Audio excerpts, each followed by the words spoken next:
a lot to my Instagram stories as I was doing my mondates, and that's because simply just the volume of work I've had to do this year and kind of the changes I've had to make to my schedule. So I thought instead of trying to kind of start my mondates again, I thought I'd kind of move my medium onto YouTube. It makes it a bit easier and it makes it, I think, a bit more quality just to throw all my stuff right onto YouTube to produce a bit longer videos and kind of do in-depth feature videos, kind of vlog style videos. I think it may be more of a cool thing to do and more interesting for everyone. So with in mind of that, I'm kind of doing a 2020 summary as acting as my mondates that I have missed this year.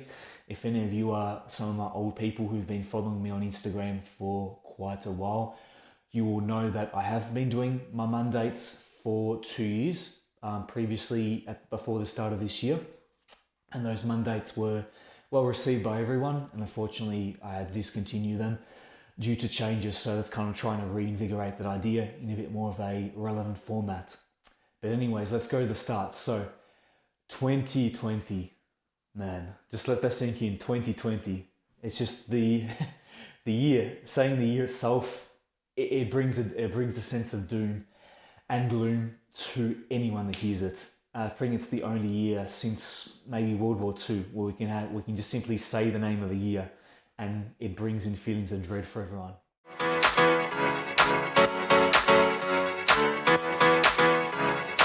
Starts off with, if you're an Australian, the bushfires in January. Pretty depressing scenes there, getting everyone losing their homes, and that's what's happening in California as well. With the bushfires, it's pretty rough stuff. So we've had home loss, a lot of trauma already this year. And if you, I'm being Italiano from family background, you know that the Venezia floods kind of devastated the Venice as well this year, where the region my dad and me come from. So it's pretty rough there, with all the situations of people being forced to flee and tourists' money getting lost, and quite a lot of damage happening to the buildings. So 2020 has just been this year where everything that could go wrong simply went wrong.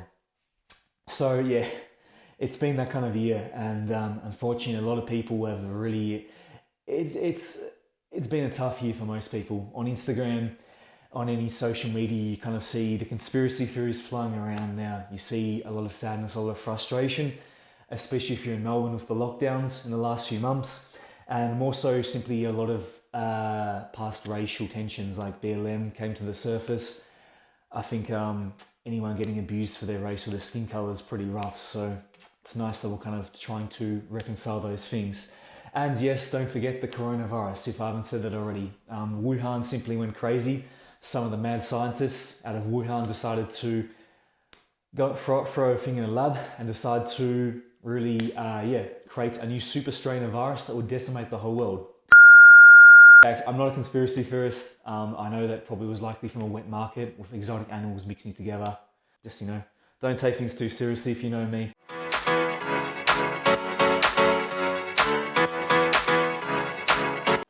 So anyway, what has lockdown been like in Victoria? For anyone that doesn't know where I live and what's the situation, lockdown in Victoria has been fairly shit, to be honest. There's nowhere else to put it. You get in March where we lock down fairly well, we contain cases very well, and then security guards that get hired to try and contain and quarantine returning travellers from overseas basically don't do their job. Basically, some situations do this. I'm going to leave that to you, what that means. I'm not going to say it directly. With other hotel quarantine people, and then gets a situation where the virus actually spreads back into the rest of Melbourne. So unfortunately, Melbourne decided to have a second wave of cases, and with that, we've had a pretty rough time with all our situation in Melbourne having to go from stage 3, and then because we opened really quickly and then cases were still increasing, I think personally because of the summer reopening with Eid and a lot of religious festivals with security guards bringing it home. It's unfortunate, there's no one to blame, it's simply a thing that happened. We're not used to this in Australia, unlike some other countries who have had pandemics before. That spreads in the second wave, and now stage 4 for about 10 weeks with all of us is very rough. No one's enjoyed it, and it's been very hard on everyone's mental health here in Melbourne. So to be honest, for the effect of me it had, I was luckily working all the way up to about April, where because I was working in promotional, we're going out and sampling food, being in charge of experiential promotions in public spaces in the malls. My job was one of the first ones to get lost and cut, simply because interacting in face-to-face with people and close contact in being in public spaces and working with the public meant that nothing really could work out, nothing really could continue safely there for me. So since April, I haven't really had a job ever since my supermarket work and stacking shelves temporarily. I got a contract for a month there, kind of subsided. So the majority of my time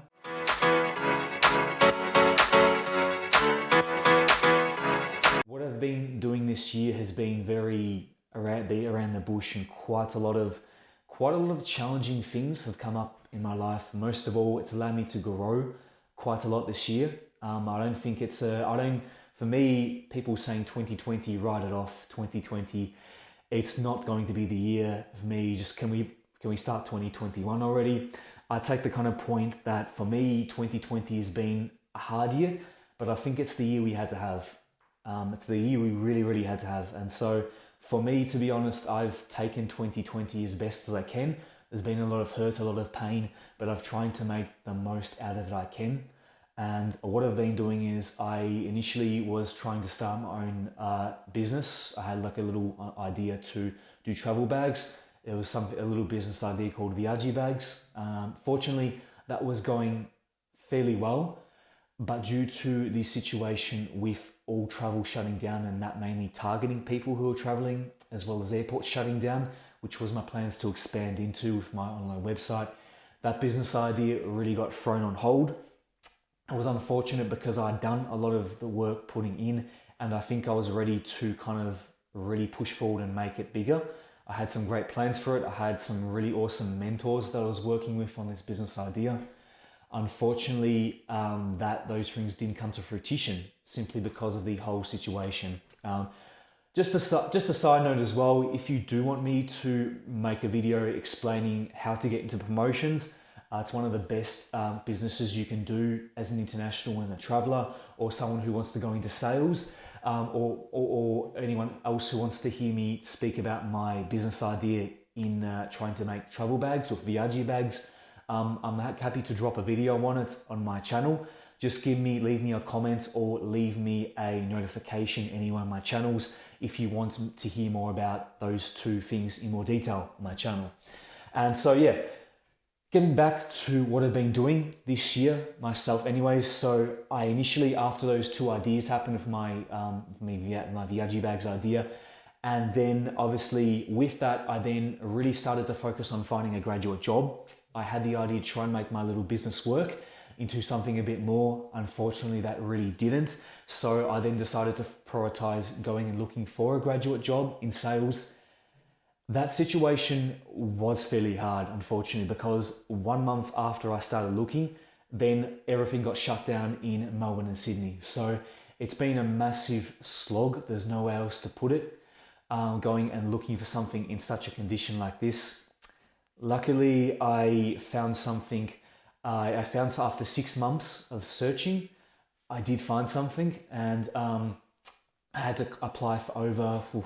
It was 200 jobs minimum, and I'm pretty sure that would be more because that's off the top of my head how much I applied to. But I was applying almost every week and putting in the real hard work. And unfortunately, really with my situation, it kind of exaggerated everything as well. But I'm really happy to say after doing the work and after putting in the time and effort, I have officially got a graduate job in Sydney. It's with a breathalyzer testing and alcohol testing company that manufactures breathalyzer machines and then sells them.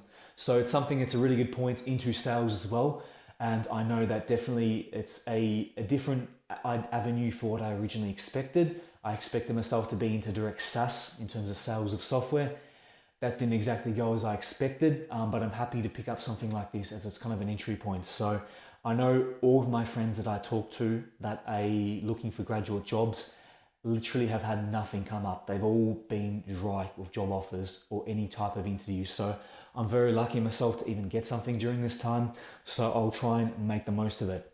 And also really focusing on my self-development and also my language work. I've really put my time down and focused on my languages at the moment. So that's really been, the two things that, apart with my job searching as well, which have really kept me going and really kept me from going crazy, being stuck at home, not being able to go out.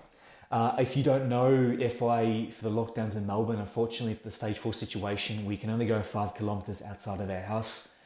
We can only go outside for exercise or buying essentials, and we can also only meet with our family indoors or meet with other direct family outside that are close family. No friends, no meetups, no social gatherings, no whatsoever. So unfortunately, the situation in Melbourne, they've gone really strict after the initial failures. I think it's a bit too strict personally. It's a bit of an over exaggeration and an over jump into things.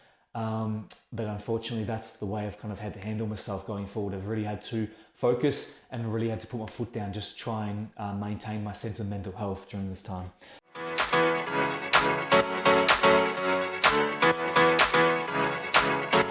But the best things I've learned from this year, I think there's a lot to take out from this year. And I really think that this year has given us it's the year we've had to have, because it's the year that's awakened us to a lot of situations and a lot of pain that we were, I think, too blind to experience. So number one, definitely would be, we've had the first challenge of real climate change experience with the bushfires in California and also Victoria and Sydney, especially with all the blanketed haze and the smog surrounding places. You've probably seen somewhere on Instagram for Australia or America this year, our situations have been dire, and that's been caused by bad global warming. So it's a wake up for all of us to kind of be aware of our ecological footprint going forward in the future. Number two is understanding our cultural biases. I think especially this year with the BLM protests, kind of brought up a lot of past trauma and unrecognised pain that a lot of marginal communities have been suffering with, given the fact that a lot of these protests centred on the degradation and the segregation and mistreatment of these certain people, no matter what skin colour you are. I think the minorities in America have been really badly affected. And don't forget Aboriginals in Australia, and also minorities even in Europe with the Mediterranean refugee crisis.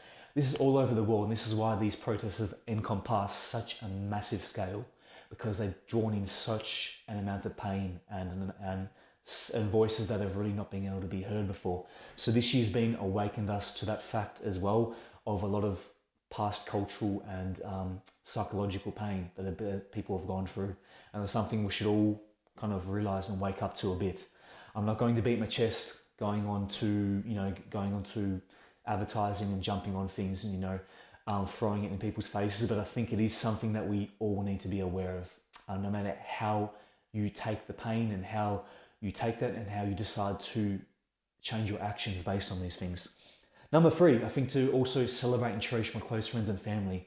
I've had the situation where I was super focused on my university studies for 3 years prior, where I took a lot of sacrifices, even missing out on family events sometimes, because I've having to travel an hour and a half one way on the train in Melbourne, simply from my house to university, and missing out on friends' social gatherings as well, simply to maintain some fitness through a constant gym schedule, and also a constant learning schedule for doing my languages and starting to gain fluency when I was at university, as I had one of my goals. So it's really a challenge, and I think this year being away, being segregated, has really given the importance of having good, strong social networks, and also a real strong network of family and friends around you, more so than anything else that's hit me hard this year as a realization.